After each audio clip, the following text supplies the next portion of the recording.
Witam serdecznie, chłopcy i dziewczęta, panie i panowie. Witaję was na kanale Antoni Historia, w którym opowiadam o różnych sprawach, a dzisiaj będzie krótki film o języku białoruskim, o jego historii i dlaczego język białoruski dość podobny do języka polskiego, a jak mówię na Białorusi, białoruska mowa. Więc zacznijmy z tego, że w Polsce część ludzi sobie nie daje sprawy z tego, że białoruski, język ukraiński i rosyjski to trzy różnych języka. Mają różnice leksyczne w każdym z tych języków, natomiast jeżeli atoli język ukraiński i białoruski dość podobny, to prawda, to język rosyjski jest zupełnie inny. Są dwa fakty, które wprowadzą Polaków w błąd. Pierwszy, że niestety generalnie w Związku Radzieckim, jeszcze bardziej niż w Imperium Cariów, trwała rusyfikacja. Tak, czyli na Białorusi, na Ukrainie, szczególnie na wschodniej części Ukrainy, ale też na całej Białorusi trwała rusyfikacja szkół i uniwersytetów i tak samo życia publicznego. Były przypadki, najgorsze były nawet nie za Stalina, a za Chruściowa, kiedy ludziom zakazywali w niektórych miejscach cerkwi modlić się w języku białoruskim, że oni powinni modlić się tylko po rosyjsku albo cerkiewno-słowiańskim, a człowiek nie mógł iść do Uniwersytetu BGU w Mińsku albo w Grodni, w innych miejscach, bo musiał zdać matury z rosyjskiego, z białoruskiego nie, a w niektórych szkołach nawet były likwidowane lekcje języka białoruskiego. Za czasów Breżniewa to trochę powracało, ale bardziej na Ukrainie. Na Białorusi rusyfikacja była mocniejsza. Za czasów Andropowa znowu była rusyfikacja, no i teraz niby mamy już niepodległe kraje i państwa, ale rusyfikacja ciągle trwa. Więc są ludzie, którzy mówią bardziej po rosyjsku niż po ukraińsku, też albo po białorusku, ale to jest wielki problem, nie związany tylko z wojną albo z moimi jakimiś osobistą miłością do języka białoruskiego, a to jest po prostu banalna niesprawiedliwość, bo ludzie pozbawili własnego języka. W Polsce, w PRL-u podobnych projektów nie było. W PRL ludzie uczyli język rosyjski, ale wszyscy mówili po polsku, telewizja była po polsku, gazety też. Na Białorusi, na Ukrainie była przymuszana rusyfikacja. Więc to jest historyczna ciekawostka. Natomiast język białoruski jest naprawdę, na sprawdzie jest piękny, przygorzej i jest takim imponującym zjawiskiem języków słowiańskich i bliski też gramatyczna, leksyczna i semantyczna do zachodniosłowiańskich języków. Czemu tak było? No, trochę powiem krótko o historii języka białoruskiego. Pierwsze wzmianki, pierwsze wspomnienia, pierwsze artefakty w języku białoruskim istniały już w XIII wieku. Na przykład list umownej gramaty kniazia Smoleńskiego, Mstisława z Niemcami Rygi przeciwko Krzyżaków, był napisany w starobiałoruskim języku. Później życie Jefrosynii Polockiej, to też księżna z Polocka, z wschodniej Białorusi. Też było w języku białoruskim, tak samo byli rozkazy turowskich kniedziej, czyli Turów-Pińsk, to białoruskie Polesje. I już podczas Wielkiego Księstwa Litewskiego też było sprawy trwały w języku starobiałoruskim. Tutaj dwie rzeczy. Ten język nigdy nie był podobny do rosyjskiego, bo rosyjski w dzisiejszym wariancie nie istniał. To nie tak, że ja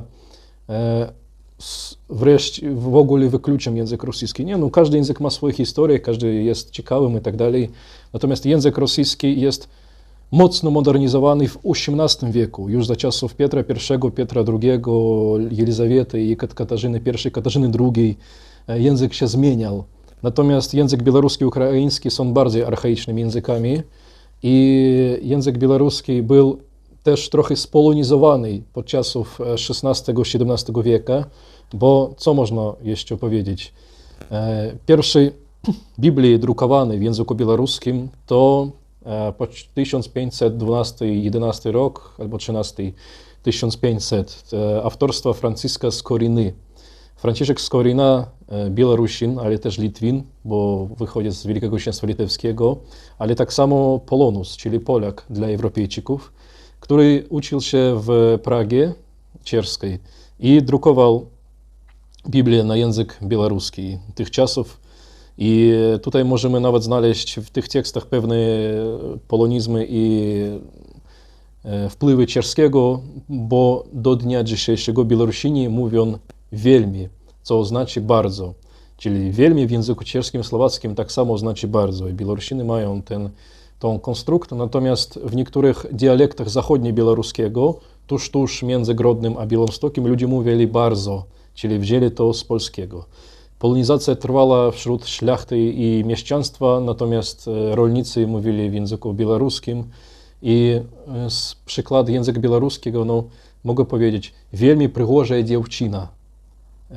Przygorzej, to staroruski konstrukt, nie rosyjski, ruski, czyli coś jest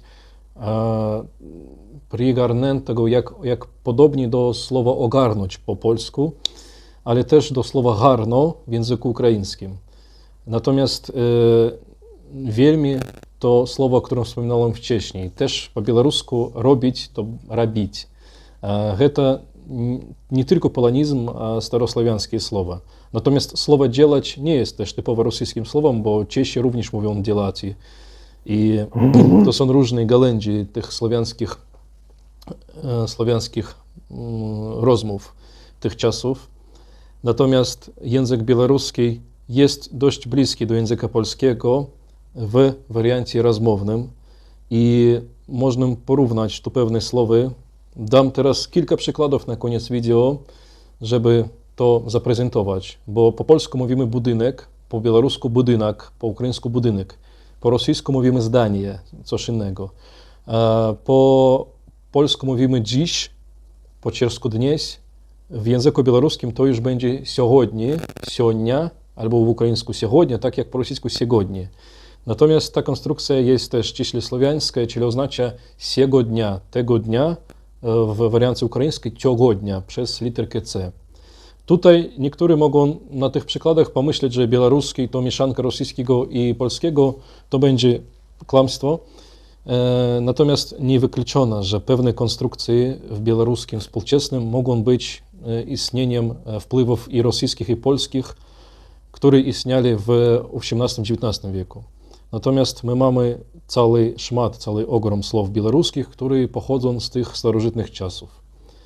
No i jeżeli ciekawa Wam ta tematyka białoruskiej mowy, białoruskiej literatury i białoruskiej kultury, to proszę napisać Wasze komentarze, co chcielibyście umówić.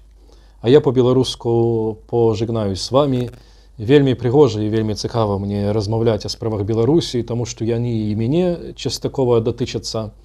I насамрэч беларуская гісторыя таксама вельмі буйная і інтэнсіўная і вельмі насамрэч получаная з гісторыі Польшчы у нашай wspólnej справе Великого княства Літоўскага і таксама Рэчы Паспалітай. Мы mamy wspólную спадчыну, агульная наша мэта трва на сённяшні дзень. Ну і жадаю вам паспехаў. До побачення.